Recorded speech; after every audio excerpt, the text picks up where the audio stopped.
Day on Good Morning Anambra Show. My name is Chidima Oranwa. We'll start the show this morning after this short break. Stay with us.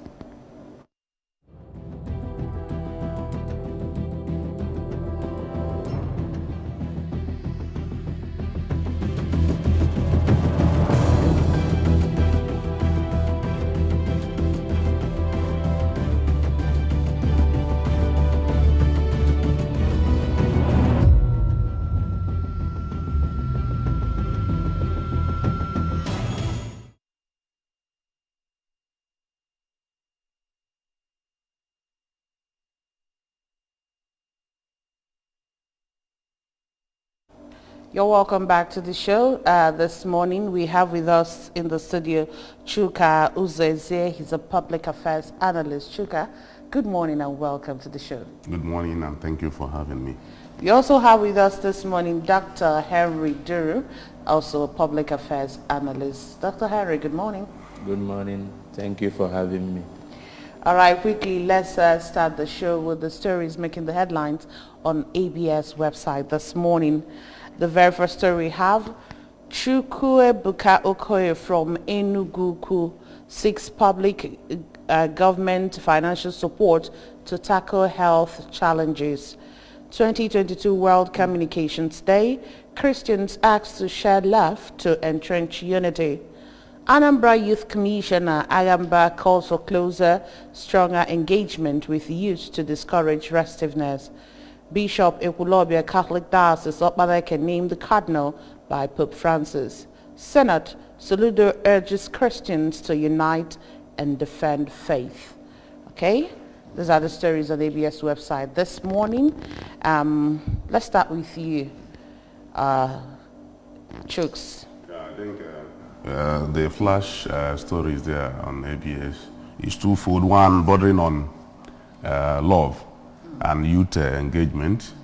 So I think especially at this very moment when Nigeria is experiencing, in fact the world, but Nigeria especially is experiencing insecurity.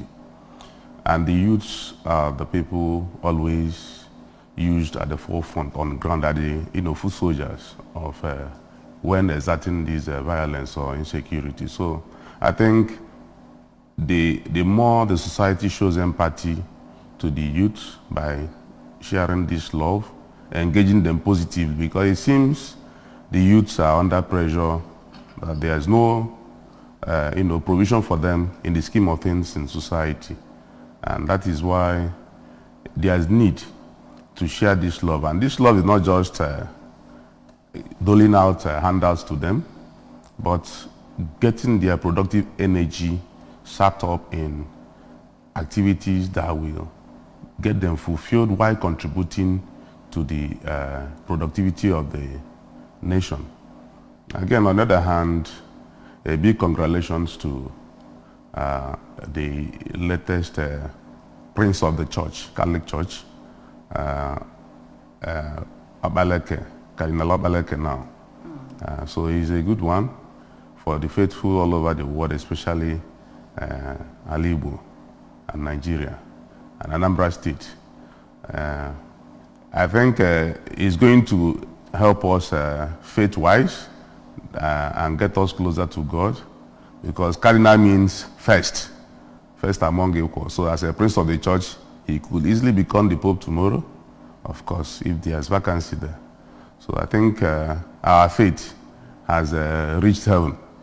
And I believe that will help God to respond to our needs now, because Nigeria is bleeding on all fronts. So that... Okay, Dr. Henry. Thank you very much. I would like to comment on the story related to yesterday's World Communication Day. And the theme of that very event centered on hearing with the ears of the heart. And the report on the ABS website actually dwelt on that. And one of the high points of the discourse yesterday was the refusal of some of us in this state and in Nigeria generally to listen. And I will use this opportunity to re-emphasize what the Director of Social Communications of Catholic Diocese of Awka said when he was here on this show on Friday, that people who are fomenting trouble in the state should, in the spirit of the World Communication Day, in the spirit of that theme of listening with the ear of the heart, to listen to the call by men and women of goodwill, especially the leader of this state, His Excellency Professor Sisi Soludo, that everyone should come together, cooperate, and work for peace. I think that message is very relevant, is very significant for us within the context of the challenges we are having now, and I hope that every one of us will listen to that very important message. All right, thank you so much. Quickly, let's go over to the first paper and the review this morning, and that's the National Star newspaper. We have in front of the National Star newspaper this morning, Methodist Church prelate Uche and 2 others kidnapped. PDP primary, how the North stopped Wike. The 3-year-old man tricked a raped 9-year-old girl in Ondo. Pope appoints Nigerian bishop who was rejected in Imo as cardinal. Train attack. Terrorists say they want to kill 62 abducted passengers again. EFCC arrests ex-governor Yari over AGF's 80 billion naira probe. Abuja Okada riders go on rampage, set estate ablaze. Chika, I think we should start with that story emanating from the terrorist group, the train attack, Abuja-Kaduna train attack victims, that the terrorists, initially they actually threatened that they will start executing them one after the other, but I think they had some negotiations with the government, and they are now saying that for now, they are stepping down on that. It seems that it's sad that Nigerians have very, very short memory, and it seems we relax easily, even under very bad conditions. I think the whole country is in a state of emergency. If anybody denies that, the person is just fooling him or herself. We all know that. I think it's not up to 2 weeks that they resumed the train services between Abuja and Kaduna.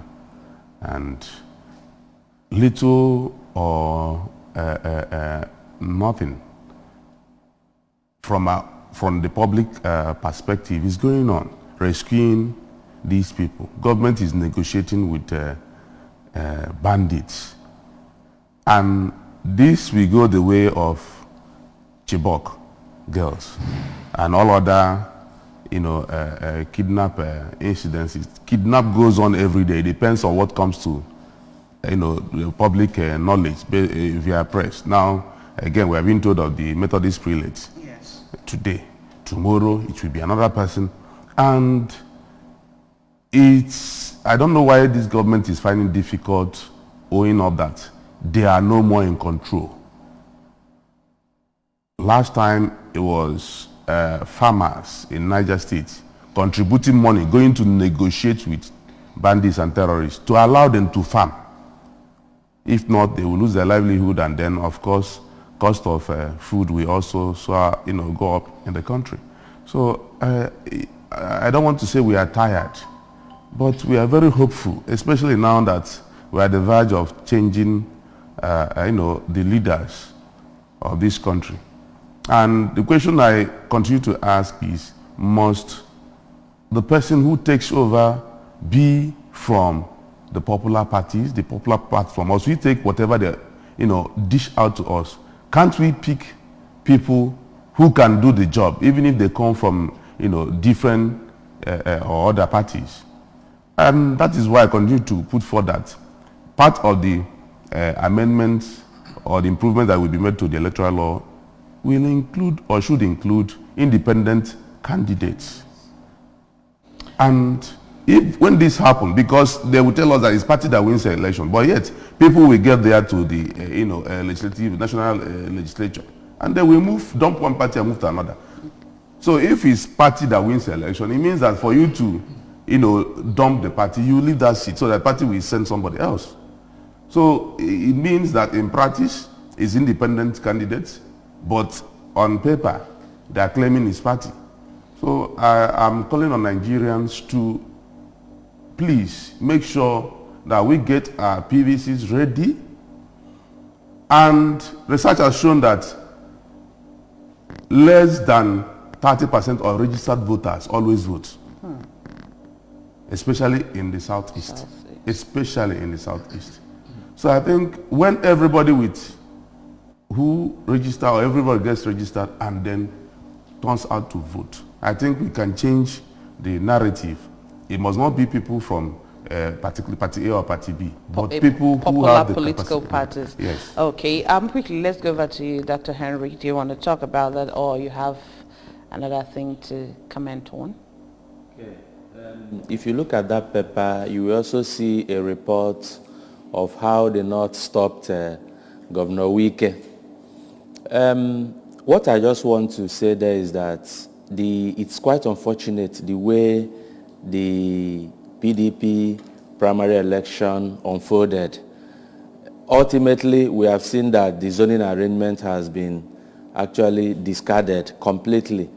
And as I have said several times on this very program, that even though personally I do not see how the ethnic group a leader of Nigeria comes from will help to solve our perennial problems, particularly of economic nature. But then, within the circumstances of what is happening now, the tensions in the country, the agitations and so on and so forth, zoning the presidency to the southeast Nigeria is a very important step towards managing our diversity. But you now discover that the political parties and the politicians are just interested in retaining power. Nobody is altruistic enough to consider the impact of whoever gets power on our political well-being, on our diversity, on our ability to manage our diversity. So I think I'm disappointed in that very political party, because when you are a political party, it is not just about grabbing power, but it's also about you fulfilling your role as a critical stakeholder in building the nation. And building the nation as it is now, within the context of the challenges we're having in the country, involves very importantly zoning the presidency to a zone that has felt left out over the decades. And from that zone, a very dangerous agitation that is taking various shades as time goes on is coming up. So I think the party has failed to live up to its bidding as a critical stakeholder in building this nation, a stakeholder that should be patriotic enough. So maybe we look towards the APC, but if you ask me, I think they might also go the same way. But let's not preempt them. Let's just hope that they do the right thing. Then we can also look beyond the two big political parties, so to speak, because change, happens when it is time. And I think we have had enough of two political parties dominating the political space and determining what happens. And we have tested the two, and we are yet to be satisfied with either. So I think Nigerians should also get their PVCs. At the end of the day, we assess the candidates, not just from these two dominant political parties, but from all the political parties, even those that we consider small and insignificant political parties. And they use our PVCs to tell these people that being dominant political parties does not give them the monopoly of determining the trajectory of our political space, but that we as the electorate hold the ultimate power. It is time to do that, because when we do that, even if we don't succeed this time in changing the narrative, but at least going to be a very important statement that the effect might begin to unfold in a few years' time. All right, let's go over to the newspaper this morning. That's the Daily Sun newspaper. The big story in front of the Daily Sun this morning. PDP primary, how Northern elders ensured Atiku's victory. South and Middle Belt leaders say it's a front. I'm shocked. Primordial sentiments triumphed. Anyim. Tinubu, Okowa, Obi, others hail ex-VP. UBA rewards loyalty as customers win 16.6 million naira in Super Savers promo. Presidency, I'll beat PDP candidate flat if APC gives me ticket. Umahi. Buhari disowns plot to draft Jonathan into APC presidential race. EFCC arrests ex-Zamfara Governor Yari. And then we still have the kidnap that happened at the Methodist Church. Rising cost of food, household spending to hit 150.9 billion naira. Rivers Judicial Commission lacks power to try Amechi Supreme Court. So those are the things we have in front of the Daily Sun newspaper. As we see now, most of the dailies today will repeat themselves, of course. They were now being let into the circumstances that led to the emergence of Atiku and the unsympathetic nature of, different zones to the aspiration of other zones. As well as now it's clear that it's not even the presidency that is interested in bringing back Jonathan, because people are suggesting, alluding to maybe a ploy to use Jonathan to shortchange the South again. Maybe when he comes in, now that the court has ruled that he's free to run, when he run again, they will say, oh, it's only one tenure you can now do. Some other people are somewhere saying that once he has not done 8 straight years, he can always do another 8 years. And should we be interested in these things now, or should we be interested in another topic there or headline there that talks about the spending of households hitting the roof? Yeah, I also want us to talk about that. That is why I said that is what the public should be more concerned about. Nobody is talking about improving the fixed nature of minimum wage, which has stayed there for a long time, and nobody is interested in that. Nobody in leadership position is seriously looking at how to solve hunger problem that is affecting. In fact, the crime, stealing, have gone up also, not just the cost of living. And what drives this is still the same poverty. A lot of people will wait for you to just leave your house so that they'll move in and pay for one thing. Most people are so despondent these days that you are not even sure of how secure your house is. So I think we should be concerned. That's why I continue to harp on the topic that we should get our PVCs ready. We must put in people, the right drivers, who will turn around this economy, this our country, so that we become productive. And once that happens, even if our spending goes up, it doesn't matter. Maybe people are now spending more on luxury goods. The spending going up doesn't matter. But when the spending, if you look at the nature of that spending, you find out that most of it goes to basics, feeding. People have to feed. People are not feeding right now. And when people don't feed right, as the word goes, a hungry man is an angry man. People are eating what they don't want to eat. They are not, in fact, they're just eating. They're not taking in nutrition. So, and this affects their psyche, the way they behave in the society, the way they react to issues. All right. So, I think we should help government help us. Okay, Dr. Henry, what's your take on that malnutrition and starvation that is already threatening families? Yes, that should be expected. If you look at the economic trends in the past few years, our currency has progressively lost value. We don't even know what is going to happen later today or tomorrow.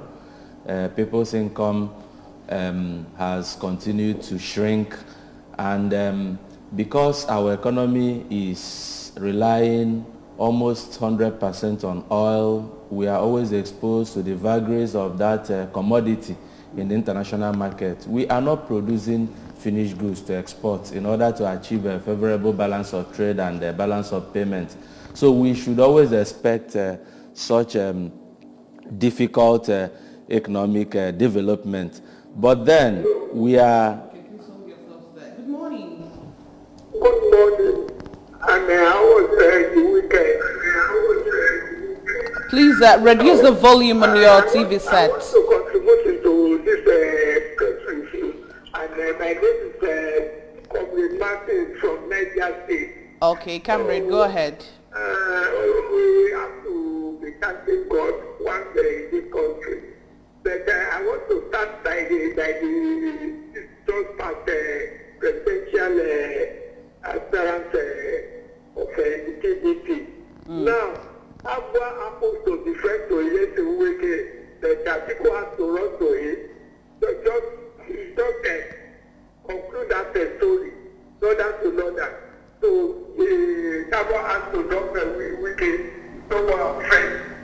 So that is one. And when my Ogaji are talking about our P50, let us prepare. How do we now conclude when somebody was giving out as much as $20,000 to delegates to vote? When even if there is a deficit, what happens for you? What happens to the vote bank in the country? And this is where the youth they have to take. So they can collect $20,000 today, but something that you do not actually or you do not actually labor for will never last. And even it will even destroy them. So now the issue at stake is that what are the law enforcement agents doing? The DSS, the EFCC, the ITPC, if they hear this type of story, why don't they go into proper investigation? And all these people paid all this money, they are not keeping it at home. They can even train all the name of the delegates by their BFE and link them to and get to their bank account. So the problem in Nigeria is until when the youth they think back and that they are not telling their future by saying I am going to be a delegate. Many of those people that went there, they are youth.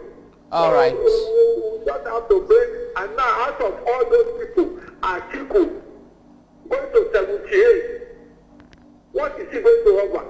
All right, thank you so much. So, thank you so much. That is what I believe I have for this morning. All right, thank you so much. Thank you so much for that. I think he's talking about transactional politics. All right, Dr. Henry, finish up. Fortunately, we are on the verge of another election. So it is time to ask the candidates the plans they have for us in terms of a complete overhaul of our economic structure. You know, the old structure has continued to produce poverty, produce deprivation, disempowerment, and so on and so forth. It's time for us to ask questions and then vote based on answers given to us. It's not all about wishful thinking, always wishing that tomorrow will be better, whereas we are not ready to take the bull by the horn. All right, quickly, let's go over to the next paper this morning. But before we do that, let's know who is here. Hello, good morning. Good morning. Tell us your name and your location.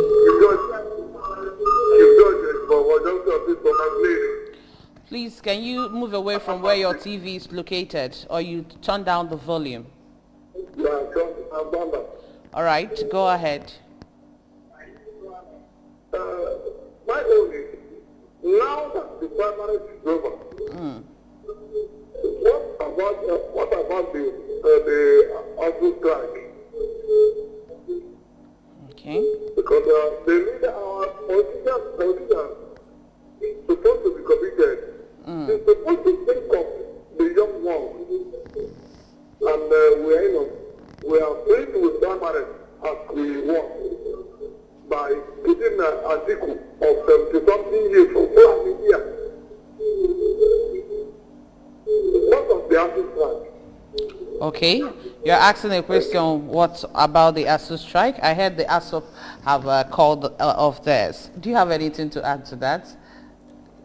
Well, coming from that constituency, I think it is a positive development. Okay. But we just hope that it's ASU, actually. ASU will soon call up his own once all the agreements have been signed and sealed, because government always have a way of, wriggling out of or not failing not to fulfill their own part of the bargain. Okay. So, and moreover, I also, anyway, that is not the business of the day, but I think it will help take most of the youth out of the street and away from crime, which most of them maybe at this point in time be considering. The last strike, wreaked a lot of havoc in the higher institutions. So staying further will, exacerbate the situation as it is.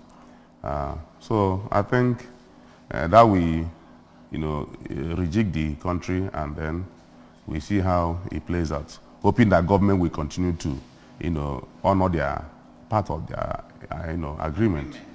All right, quickly, let's see what we have in front of the Vanguard newspaper this morning.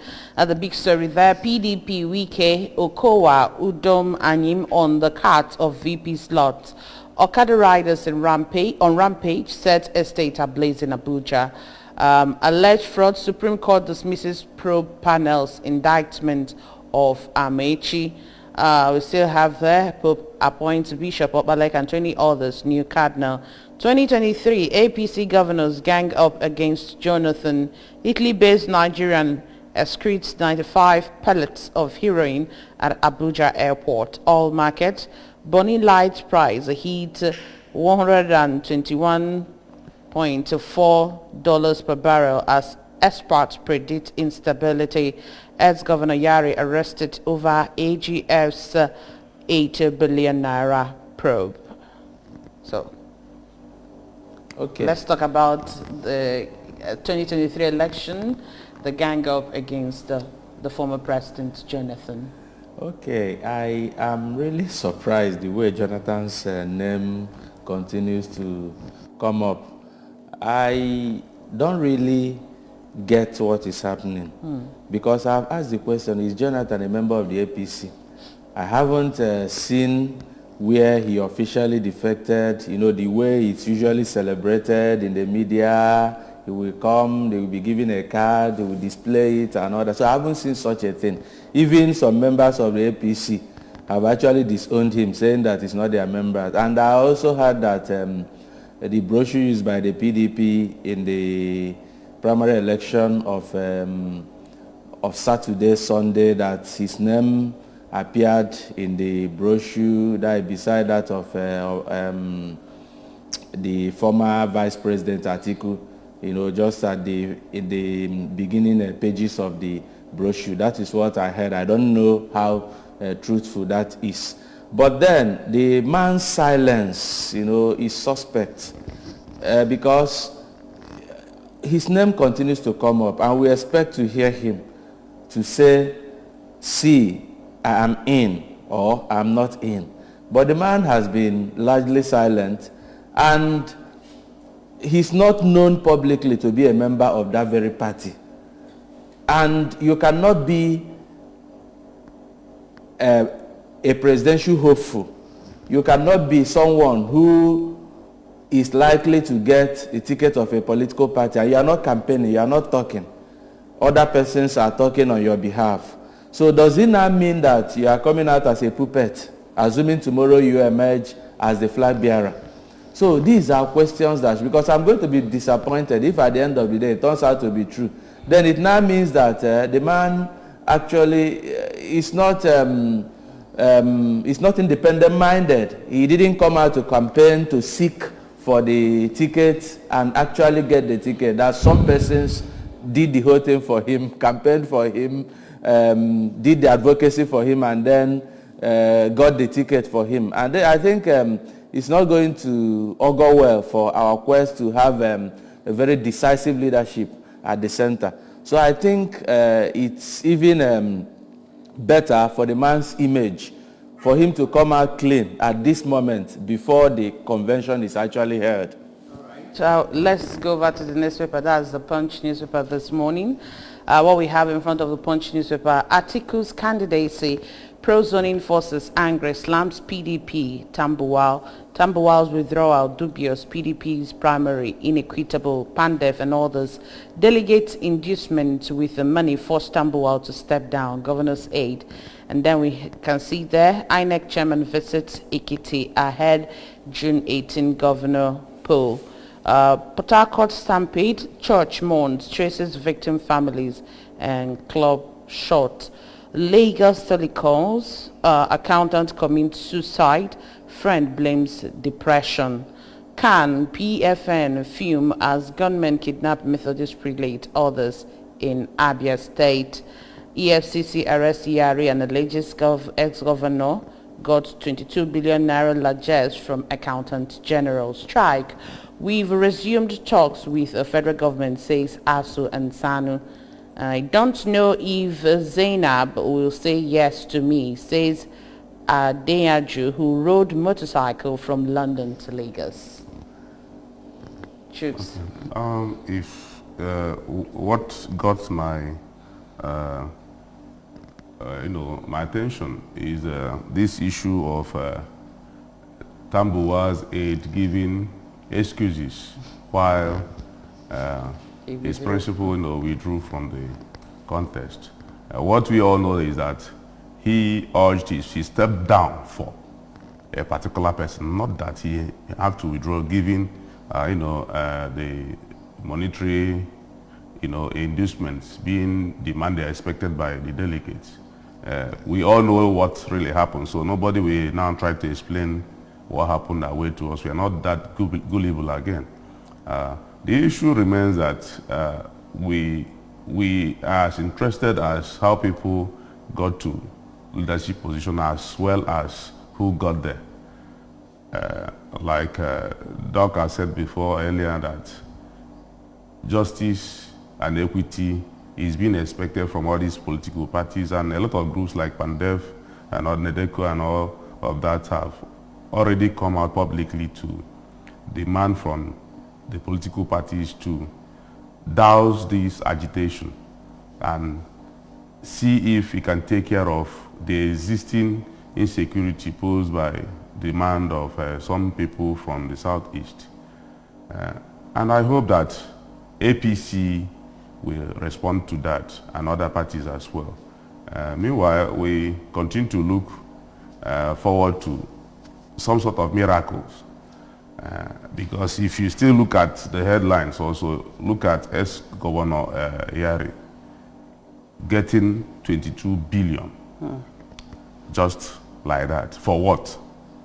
And the country continues to borrow for consumption, not even for real development. When they want to go into infrastructure development, they will put it into an area that will start to suspect what their real intentions are. They will get billions and then they will tell you it's about real development from here to the desert, giving all manner of sorts of excuses. So let's hope that we change the people who lead this country so that they won't just be looking. Now, the other paper, Punch, mentioned the increment or increase in the crude oil revenue. Nobody is talking about it again. We even don't know how much Nigeria has earned in the past years since the upsurge of prices. So these things are no more, and a lot of people have come out publicly to shout that NNPC have paid the tax, but they have not remitted any money to the federal central allocation account. So what's the meaning of that? You are paying, what are you paying tax on? It's the revenue, and where is the revenue? Nobody is telling us about that. So I believe at this point they will continue to loot this money until they leave government. So that is what EFCC and everybody should be concerned about, because this looting we are mentioning now, more looting is going on. It's only when they, they dig it out, they will do their initial, magic, and then everything will, go silent. Also, you saw the headline that Supreme Court has already dismissed Amechi's probe. Yes. Okay, quickly, let's see what we have in front of the Daily Independent and the Nation's newspaper this morning. Daily Independent, APC presidential primary, Tinubu's chances at risk over removal of statutory delegates. Party will be in trouble if he didn't emerge. Swagger says he's the only one that can defeat Atiku convincingly. 2023, why Southeast shouldn't be schemed out of presidential race by Umahi. And then we still have there PDP cancels governorship NAS primaries in Ebonyi. Wanted drug lord arrested in Ondo. Federal government banks on beleaguered telcos to boost revenue. Buhari distances himself from plot to draft Jonathan into presidential race. Okay, these are the stories we have in front of the Daily Independent. Quickly, let's see what we have in front of the Nation newspaper this morning. Presidency, Buhari not part of plot to draft Jonathan into race. 8 children for release to train terrorists. Primaries, 42 senators won't return. And then Jimo Ibrahim, Obiano's wife, Bagudu wins Senate ticket.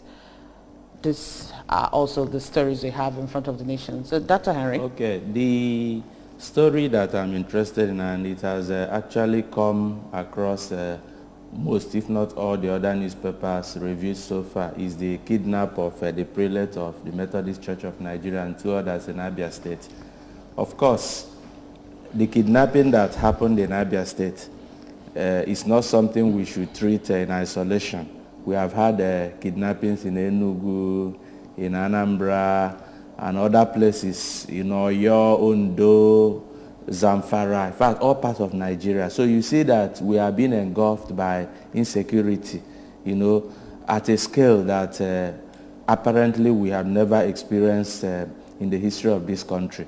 And one thing, continues to disturb me. If you listen to the presidential hopefuls, the aspirants and the candidates, I don't think people have actually addressed this issue of insecurity persuasively, convincingly. People continue to talk about the usual run-of-the-mill interventions, equipping the police, doing this and doing that, increasing their salaries, improving their condition of service in order to motivate them, and so on and so forth. I think what we need is a different culture of policing, because we are talking about equipment, talking about this. What of the intelligence aspect? I think the problem has to do with the entire security architecture, the culture that has actually underpinned it over these decades. So it is that decay that accumulated over the years that we are seeing the impact. So I would like the candidates, now that they have started to emerge, because all the while we have had aspirants, now that the candidates have started to emerge, we like them to address this problem. It is engulfing us. It's not all about the present regime, because we make this mistake of actually removing our, isolating our analysis, from the larger picture, from the history.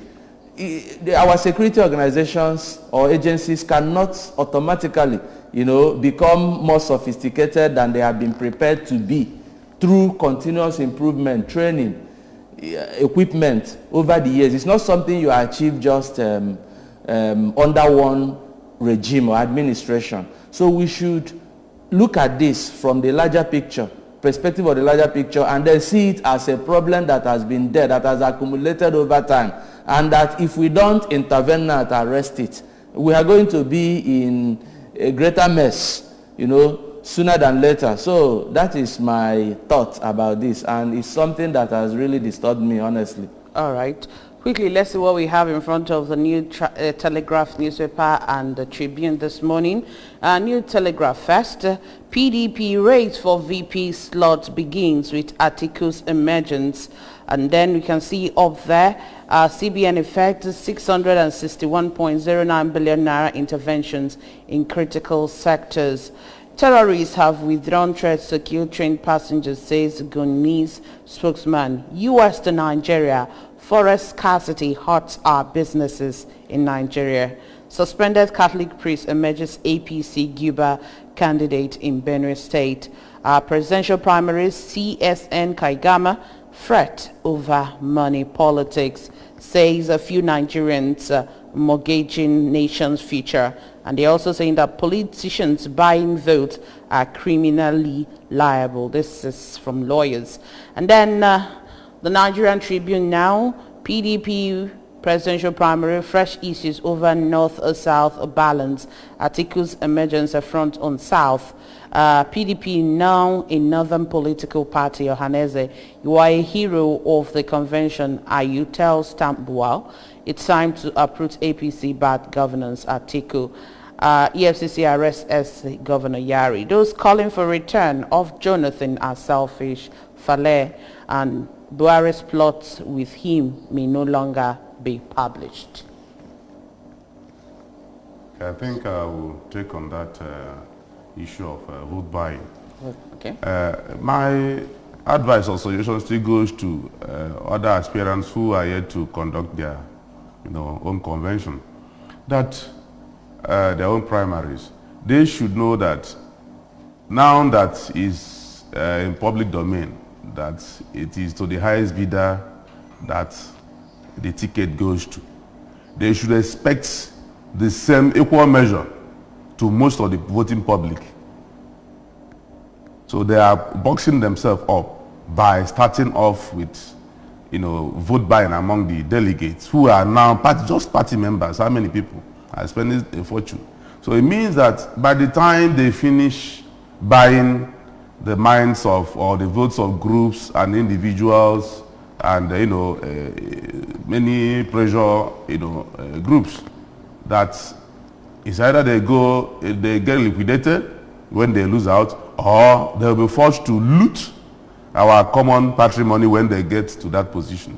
So, and this we also advise the electorate that if they insist on buying vote, that we must not vote them, even if we can access their largesses. We still have to, because once we vote them, then we are going to land ourselves in trouble for the next 4 years or even more. So I think that we're going to help ourselves if politicians insist on buying votes.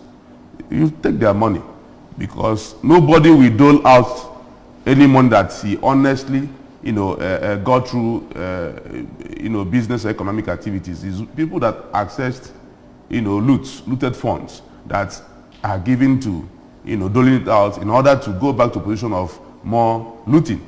So I think the electorate should be wise at this point. If somebody insists on doling out money, collect the money, but nobody will compel you to vote at that point. Although we have instances where people who did not vote according to plan were compelled by other means, using vigilante and hunters to go to recover the.